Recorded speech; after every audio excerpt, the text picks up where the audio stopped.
Hello YouTube, this is Brian with BG Model Workshop, and this is the final on our N.Y.S. Pro Street and Gasser build. And what we're looking at here is the 1951 Henry J, produced by Revell and then repopped again by Model King. This kit, although the original kit was a little bit of a rough kit, this one has a little bit different styrene in it. It's a little less brittle than the original kit.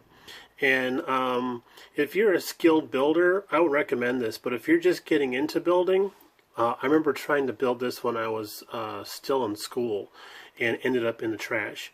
So I wanted to plow through and make sure I did my very best job on building this kit.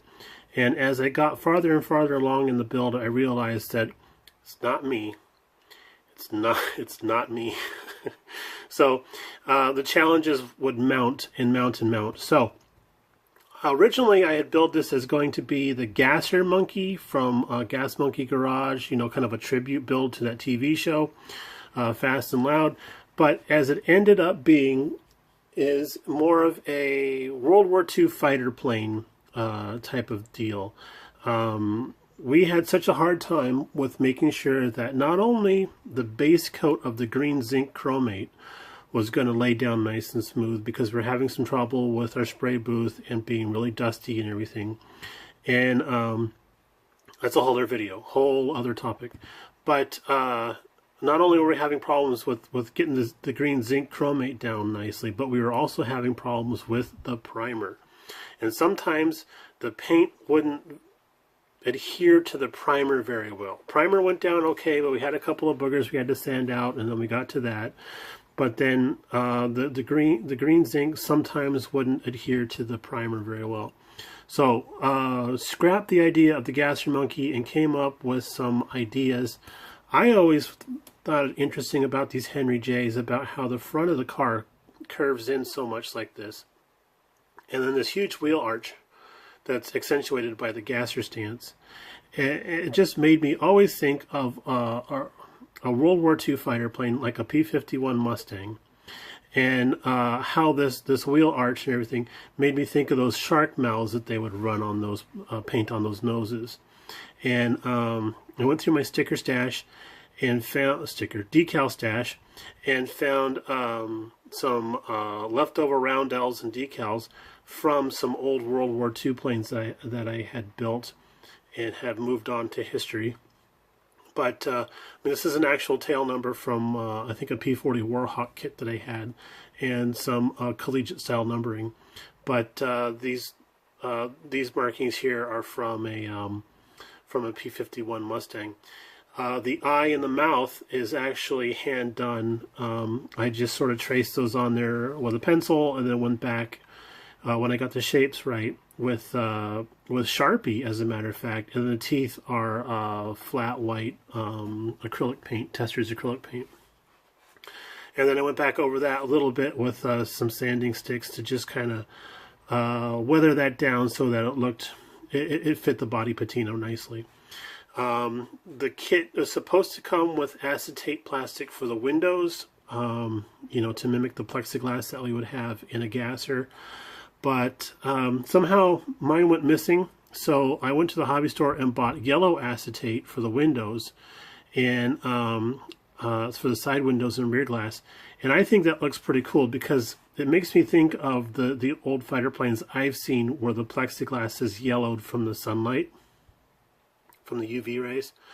And then in the back here was nothing special. There's supposed to be a parachute pack that goes on the back here, but it's not really molded for this kit. It's just something they kind of threw in there, and it doesn't really look the part, so I left it off. Let's see. Just, you know, if you're going to put a parachute pack on the back, I mean, it's a really good opportunity to do some really good detailing, and it just didn't seem to suit the vehicle very much. The wheels and tires, front and rear, are from AMT Parts Packs. That's where we got the blue drag strip wheels. And then let's take a look at the roof here, because one of the decals just kicks me. This one here, it says Grim Rip. That's actually a decal from one of the airplane kits that I had snagged the decals from. And I just thought that was great. So I used that as a driver's name decal. And then on the side here, just use a Sharpie to give him some kills or maybe some race wins perhaps. But, or how many Messerschmitts it shot down, I'm not sure. But it's supposed to be a forward opening hood, like a flip nose. And I decided to do as a lift off because it doesn't really sit right, and I'd have to do some linkages and stuff in order for that to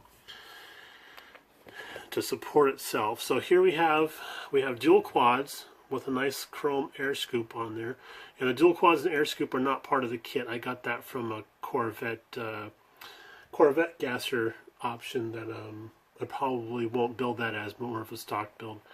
Did some solder headers, and then our collectors are actually shrink tubing, holding that all together. And we did add some wiring, some spark plug wiring, and then we did electrical tape drive belts for the supercharger and accessories. So my biggest thing about this kit is that it is old. It's an old kit, and the front axle is so delicate. Let me show you here what's going on here. I have the wheels turned a little bit because that's how I wanted them to cock to the side. But look at that. The kit, that's just under the kit's weight, and that axle is just so delicate that there's no bracing for it. And I think we'll probably be pulling that off here in a little while and see if we can't figure out a way to make that a little more robust so it'll sit under its own weight. But for now, we'll just say they did a wheel stand and came down hard on the right side, and that's how he's rolling. So it is a door slammer. I don't know if you guys noticed this when I was coming around here, but there is a pretty good sized gap right through here. And as a model builder, I have to take blame for that because it's something I should have noticed, and I could have added some styrene in there to help it fit. Yeah, it's an old kit. I said that already, but I'm going to start an adage in the model building community that anything can be fixed if you have the styrene to do it. So let's use a Slim Jim and pop that door. Ooh, open or off? Yeah, there we go.